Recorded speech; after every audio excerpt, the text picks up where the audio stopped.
حتى أنهم لما أخذوا الإمام أمير المؤمنين صلوات الله وسلامه عليه إلى المسجد، فجاءت السيدة الطاهرة فاطمة بعدما أسقطت، جاءت وبيدها الحسن والحسين. يقول سلمان المحمدي: نظرت إلى جدران المسجد انفصلت عن الأرض. شوف غضب السيدة الزهراء، بعدها ما دعت عليهم.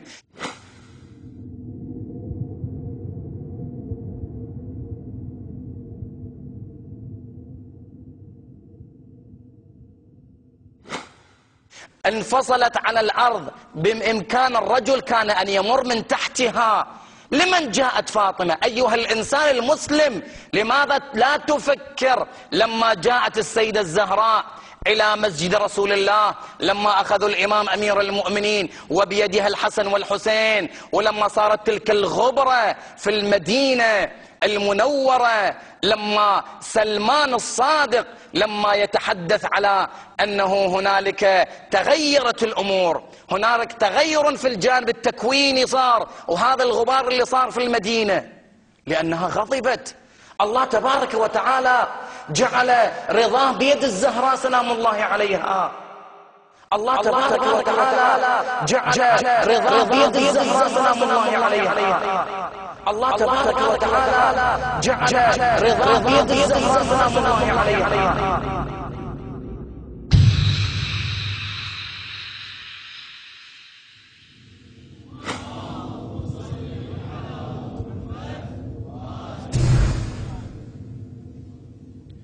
فالحديث عنها سلام الله تعالى عليها ليس حديثا عن امرأة زاهدة عابدة شأنها شأن النساء أبدا، إنما الحديث عنها حديث عن وجود ملكوتي جبروتي إلهي ظهر في هذا العالم في صورة إنسان.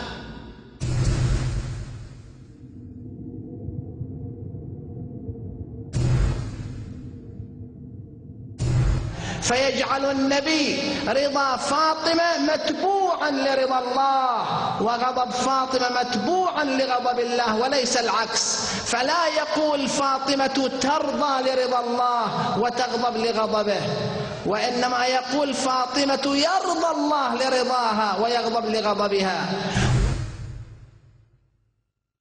أمس كنا نتكلم حول مستويات إن الله لا يغضب لغضب فاطمة، وقلنا أعلى مستوياته أنها غضبت على الذين غصبوها وهضموا حقها، ولكن إلى مستويات الغضب الفاطمي له مستوى في الشدة وله مستوى في الضعف.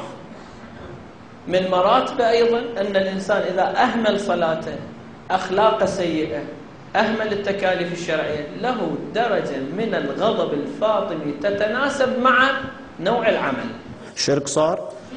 وإذا ارتكب أعمال جيدة صالحة فله رتبة من الرضا الفاطمي تتناسب مع العمل. فإن الله لا يغضب لغضب فاطمة على كل المستويات. شرك صار. مو يعني فاطمة غضبت على أصحاب السقيفة وانتهى الوضع، لا، هي تتواصل وتتعاطى معنا في كل سلوكيات حياتنا. صار الشرك هذا. كنت أقول أمس أن أداء الإنسان للصلاة يمثل رضا، فترضى عنك الزهراء بهذه الرتبة.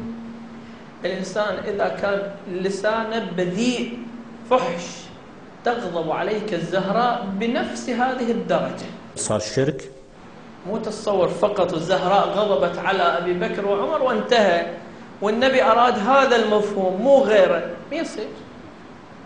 النبي أطلق هذا الحديث وهو حديث مطلق، رضا وغضب مطلق، ينطبق على كل مظاهر هذه الحياة. هذا شرك؟ لا، ليس شركا. القضية مطلقة أن رضا الله تبارك وتعالى متعلق برضا فاطمة.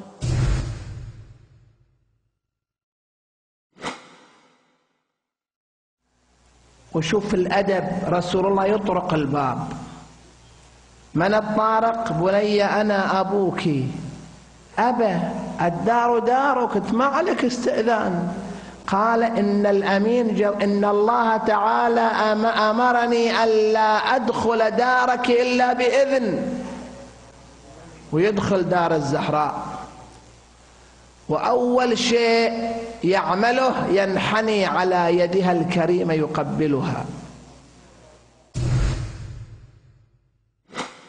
زين، لأن حقيقة فاطمة شيء نور قبل خلق الخلق. حتى رسول الله صلى الله عليه وآله وسلم، يعني أنا هذه فيها جرأة أقول رسول الله قالها، لولا أن أهل البيت قالوها. الزهراء أم أبيها، يقول مرحبا بأم أبيها، ويكفي هذا، أوقف عند هذا ويكفيك.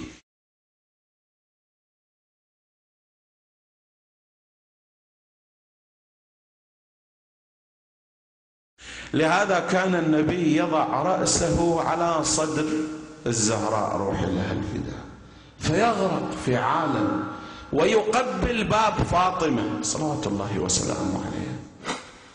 أنا سمعت وما شاهدت بعيني، ولربما شاهدت لكني نسيت. أذكر ما سمعته من الثقات أن رسول الله صلى الله عليه وسلم أحيانا كان يقبل يد فاطمة، أما قبل تقبيله وجهها وصدرها فبالتواتر، وكان يشم رائحة الجنة من ابنته فاطمة، وكان مأمورا من الله.